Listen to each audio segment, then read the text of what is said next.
بسم اللہ الرحمن الرحیم۔ حضور صلی اللہ علیہ وسلم کا معجزہ، ستاروں کا جھک جانا۔ حضرت عثمان بن ابی العاص رضی اللہ تعالی عنہ کی والدہ فرماتی ہے کہ میں آپ صلی اللہ علیہ وسلم کی ولادت کے وقت حاضر تھی۔ جب آپ صلی اللہ علیہ وسلم پیدا ہوئے تو میں نے دیکھا کہ سارا گھر نور سے بھر گیا، ستارے قریب آ گئے اور لٹک آئے تھے، یہاں تک کہ مجھے گمان ہونے لگا کہ اب یہ مجھ پر گر پڑیں گے۔ ایک فرض کے بارے میں نماز کے لیے پاکی حاصل کرنا۔ قرآن میں اللہ تعالیٰ فرماتا ہے، اے ایمان والو، جب تم نماز پڑھنے کا ارادہ کرو، اگر تم باوضو نہ ہو تو وضو کرنے کے لیے اپنے چہروں کو دھو، اپنے ہاتھوں کو کوہنیوں سمیت دھو اور اپنے سروں پر بھیگا ہوا ہاتھ پھیرو اور اپنے پیروں کو بھی ٹخنوں سمیت دھو، اور اگر تم جنابت کی یعنی ناپاکی کی حالت میں ہو تو نماز سے پہلے سارا بدن پاک کر لو۔ سورہ مائدہ کی 36 نمبر آیت ہے۔ ایک سنت کے بارے میں دعا کرنا ایک عبادت ہے۔ قرآن میں اللہ تعالیٰ فرماتا ہے، مجھ سے دعا مانگو میں تمہاری دعا قبول کروں گا۔ سورہ مومن کی 60 نمبر آیت۔ اور رسول اللہ صلی اللہ علیہ وسلم نے فرمایا، الدعاء ہوا عبادہ، دعا ہی عبادت ہے۔ ترمذی کی 3372۔ النعمان بن بشیر رضی اللہ تعالیٰ عنہ اس کے مروی ہے۔ ایک اہم عمل کی فضیلت، نقصان سے بچنے کی دعا۔ رسول اللہ صلی اللہ علیہ وسلم نے فرمایا، جو شخص اس دعا کو صبح و شام 3 مرتبہ پڑھ لیا کرے اسے کوئی نقصان نہیں پہنچائے گا۔ بسم اللہ الذی لا یضر مع اسمہ شیء فی الارض ولا فی السماء وهو السمیع العلیم۔ بسم اللہ الذی لا یضر مع اسمہ شیء فی الارض ولا فی السماء وهو السمیع العلیم۔ بسم اللہ الذی لا یضر مع اسمہ شیء فی الارض ولا فی السماء وهو السمیع العلیم۔ اس کا ترجمہ ہے، شروع کرتا ہوں اللہ کے نام سے جس کے نام کی برکت سے زمین اور آسمان کی کوئی چیز نقصان نہیں پہنچا سکتی، وہ سننے والا اور جاننے والا ہے۔ ترمذی شریف کی حدیث ہے 3338۔ ان عثمان بن عفان رضی اللہ تعالیٰ عنہ اس کے مروی ہے۔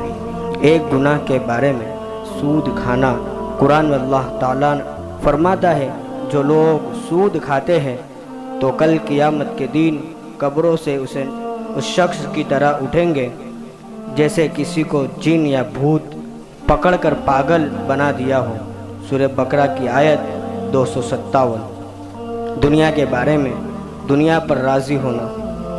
قرآن میں اللہ تعالیٰ فرماتا ہے، کیا تم لوگ آخرت کی زندگی کے مقابلے میں دنیا کی زندگی پر راضی ہو گئے؟ دنیا کا مال و متاع تو آخرت کے مقابلے میں کچھ بھی نہیں، اس لیے کسی انسان کے لیے مناسب نہیں ہے کہ وہ آخرت کو بھول کر زندگی گزارے یا دنیا کو تھوڑے سے ساز و سامان کے خاطر اپنی آخرت کو برباد کرے۔ سورہ بقرہ کی 38 نمبر آیت ہے۔ آخرت کے بارے میں، مردوں کی حالت۔ رسول اللہ صلی اللہ علیہ وسلم نے فرمایا، جب مردہ کو لوگ اٹھا کر چلتے ہیں تو اگر وہ نیک ہوتا ہے تو وہ کہتا ہے، مجھے جلدی آگے بڑھاؤ اور اگر وہ برا ہوتا ہے تو وہ کہتا ہے، ارے میری ہلاکت آئی، تم کہاں لے جا رہے ہو؟ اس کی آواز کو جن و انس کے سوا اللہ تعالیٰ کی تمام مخلوق سنتی ہے۔ اگر اس کی آواز انسان سن لے تو بے ہوش ہو جائے۔ بخاری شریف کی حدیث ہے 1314، اور اس کے مروی ہے عن ابی سعید خدری رضی اللہ تعالی عنہ۔ طب نبوی سے علاج، ہر مرض کا علاج۔ حضرت عثمان غنی رضی اللہ تعالیٰ عنہ سے مروی ہے کہ میں ایک مرتبہ بیمار ہوا تو رسول اللہ صلی اللہ علیہ وسلم عیادت کے لیے تشریف لائے اور یہ دعا پڑھ کر دم کیا اور جاتے ہوئے فرمایا، اے عثمان، یہی پڑھ کر دم کر لیا کرو۔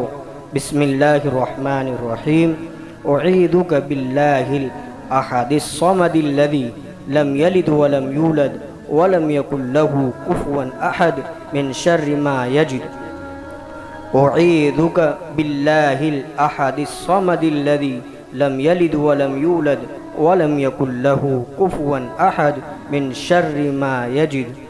اعیذک باللہ الاحد الصمد الذی لم یلد ولم یولد ولم يكن له كفوا أحد من شر ما يجد. اب ابن سنی ایک کتاب ہے، اس کے حوالے سے 553 پر ہے.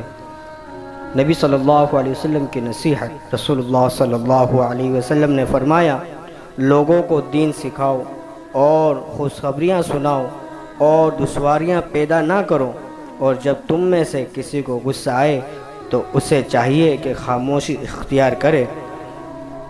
اس کے مروی ہے ان ابن عباس رضی اللہ تعالی عنہ. جزاک اللہ خیرا، صدق اللہ العظیم.